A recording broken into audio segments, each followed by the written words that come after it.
7 من نيسان عام 2013 لم تكن شمس الصباح يومئذ عادية، ففي ذلك اليوم كانت المعركة رقمية، والأسلحة ليست صواريخ بل أكوادا وهجمات وذكاء. إنه هجوم أوب إسرائيل، أكبر هجوم سيبراني شهدته إسرائيل في تاريخها، بقيادة مجموعة من النشطاء ومخترقين، وبدعم آلاف الشباب من العالم العربي والإسلامي.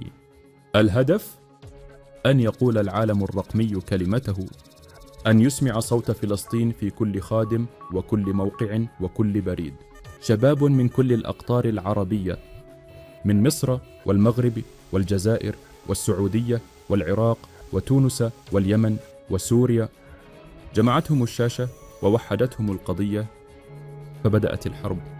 أكثر من 100,000 موقع إسرائيلي تعطل أو تم اختراقه، بيانات حكومية وبطاقات ائتمان وبريد وزارات ووثائق عسكرية، كلها كانت في قبضة الشباب العربي.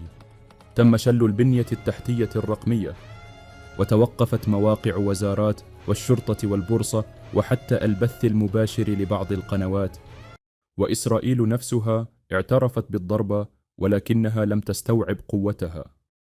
الرسالة كانت واضحة: لسنا بحاجة إلى صواريخ كي نرد، نحن جيل الإنترنت وجبهتنا هي الفضاء السيبراني.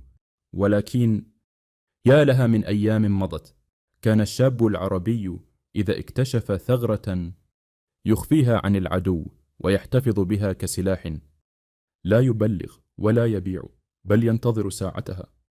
أما اليوم فقد سلمت الأسلحة، تباع الثغرات في أسواق النصب وتهدى لمن لا يستحق، باسم الهاكر الأخلاقي وباسم منصات المكافآت.